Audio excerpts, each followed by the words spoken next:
السلام علیکم فرینڈز، میں عثمان آپ سب کا کتاب محل میں دل کی گہرائیوں سے خوش آمدید کرتا ہوں۔ آج میں جنات کا غلام قسط نمبر 34 کے ساتھ آپ سب کی خدمت میں حاضر ہوں۔ وہ اپنے دوپٹے کے پلو سے میرا چہرہ صاف کرنے لگی۔ اس کی آنکھیں غصے سے سرخ ہو رہی تھیں، لیکن میرے چہرے سے خون بہتا دیکھ کر اس کی آنکھیں بھیگنے لگیں۔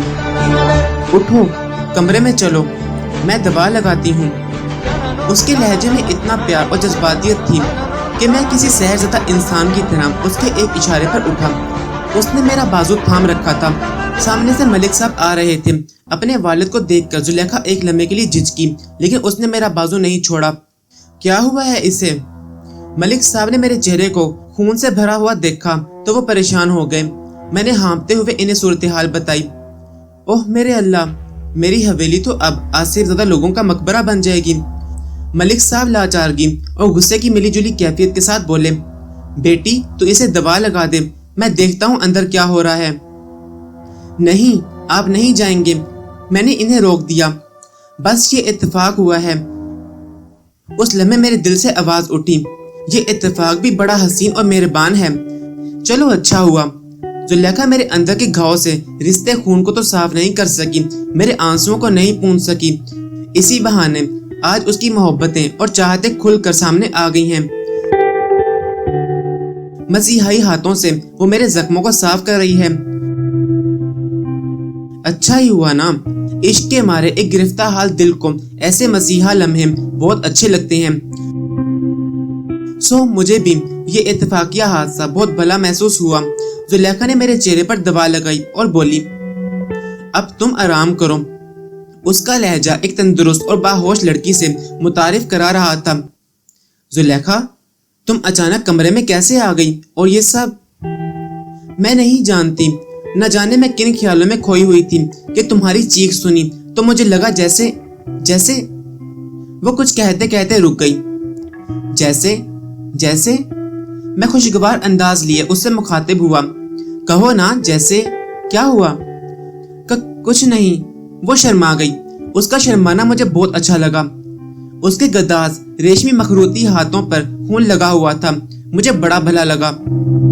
میں نے کہا، زلیخا، تمہارے ہاتھوں پر مہندی لگی ہے۔ اس نے چونک کر ہاتھ دیکھے۔ نہیں تو؟ یہ کیا ہے؟ میں نے اشارہ کیا۔ یہ خون کے دھبے ہیں۔ اس نے فوراً روئی پکڑی اور صاف کرنے لگی۔ رہنے دو زلیخا، میں تیرے ہاتھوں میں مہندی نہیں رچا سکا۔ میرے خون کے یہ قطرے سمجھ لو مہندی کا رنگ لیے ہیں۔ مہندی بھی تو ارمانوں کے خون سے رنگین ہوتی ہے۔ میرا لہجہ بھرا گیا۔ ایک بار پھر میں زلیخا کے سامنے خود کو بکھرتا ہوا محسوس کرنے لگا۔ اس نے روئی پھینک دی اور اپنے ہاتھ میرے سامنے پھیلا دیے۔